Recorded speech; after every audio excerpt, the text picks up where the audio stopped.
Soy Javier Gómez, vicepresidente de Alfa Ares. I jo sóc Pere Areste, un fanàtic dels wargames de miniatures i de cartró i de tot el que sembli una cosa històrica semblant al wargame. Bienvenidos a nuestro club. En Alfa Ares tenemos diferentes inquietudes en cuanto a wargames se refiere. Como sabéis, es un mundo sumamente variado y hay juegos de estrategia, juegos de guerra para todos los gustos, para todas las edades, de todas las dificultades. Hay wargames de fichas, wargames de miniaturas, Eurogames, juegos de cartas, en fin, una variedad infinita. Pero aquí estamos para hablar de los juegos de miniaturas, que es uno de los principales intereses que tenemos en Alfa Ares. Pera, ¿qué se necesita para montar un wargame, una partida, una batalla de miniatures? Aquesta taula que veieu aquí no és una taula habitual, o sigui, és una taula que tenim aquí al club per fer grans batalles. Per muntar una batalla senzilla faríem servir una tercera part de la taula. A no ser que estiguis en un club com el nostre, que ho pots deixar tot muntat i aleshores pots jugar l'estona que vulguis, tornar el dia següent. Més o menys fan falta 10-20 miniatures per poder jugar una partida. Fa falta algú amb qui jugar, algun company. Si tens la sort de formar part d'un club, doncs aquí et trobes amb gent que té les teves mateixes inquietuds. A mi, per exemple, m'agrada la Segona Guerra Mundial. Hi ha gent del club que també li agrada i dius, mira, jo em compro 20 miniatures de soldats alemanys, tu que t'agraden els soviètics, et fas soviètics, i això amb el temps. Amb el temps tu vas comprant més miniatures o et vas construint cases, depèn dels gustos de cada un. Una vez que tenemos montada la mesa, ¿cómo se jugaba? La gent amb la que jugues ha d'estar una mica en mateixa sintonia que tu. A mi, per exemple, m'agraden els jocs molt detallats, que la cosa sigui bastant aproximada a la realitat. Hi ha gent que li agrada el tema del joc de miniatures, però el que ve és a guanyar i no li interessa tant el tema històric. Hi ha una sèrie de regles que poden ser molt senzilles, que una partida et pot durar 2-3 hores, però clar, l'aproximació a la realitat no és tan gran com un reglament que pot tenir 50-100 pàgines, que et pot dir el detall de quantes granades porta i si porta quantes bales porta, quants carregadors.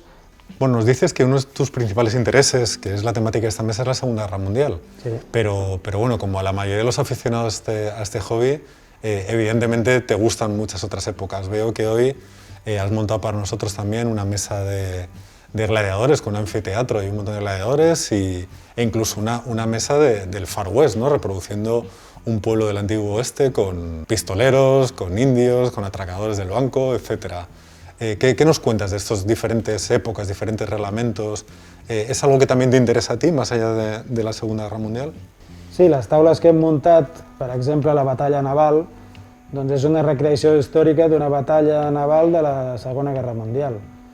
Per jugar som 2 persones, però poden jugar les persones que vulguin en aquell moment. Després trobem jocs com els de gladiadors, que són per passar l'estona d'un parell d'hores, com el del Far West, que pot tenir una certa aproximació històrica, però que avui jugues amb mexicans contra indis, demà jugues al setè de cavalleria contra els cowboys. O sigui, pots inventar-te una mica la història. Que avui vull robar el banc, demà vull assaltar la diligència. O sigui, pots canviar l'objectiu de la història. En canvi, en els jocs que són més eminentment històrics, sí que intenta seguir una cosa més fidedigna.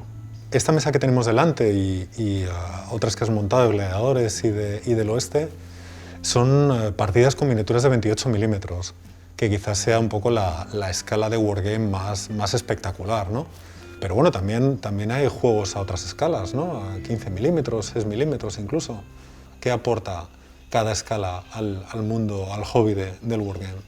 El tema de les escales, el que et permet és fer batalles més grans, un Waterloo, exagerant perquè és molt gran, que no hi cabria potser aquí, o fer una batalla d'un poblet com el que tenim aquí. Amb l'escala de 6 mil·límetres, que és una de les escales més petites que hi ha, et permet fer una batalla gegant. Igual que aquí hi ha 6 o 7 carros de combat, en una batalla amb una escala de 6 mil·límetres pots ficar tranquil·lament 300 o 400 carros de combats. I soldats ja no et dic, aquí n'hi ha potser 100 i allà pots ficar milers. Si vols fer una partida gran, si vols fer una partida d'un dia o una tarda, lògicament hauràs de posar menys. A fin de cuentas, Pere, ¿cuál es el objetivo de una batalla de miniaturas, de fitxes? És passar-ho bé. O sigui, jo no jugo a videojocs perquè jugo contra una màquina i quan guanyo no em fa gràcia. En canvi aquí jugues amb gent, 2, 3, 4, 7 persones i l'objectiu és passar l'estona, quan acaba la partida comentar aquell que m'has matat no estava bé o havia d'haver fet això. L'objectiu és que et doni ganes de continuar jugant, de continuar pintant, de continuar investigant història. Porque ante todo son wargames históricos, eso es importante. Sí. Sobretot això.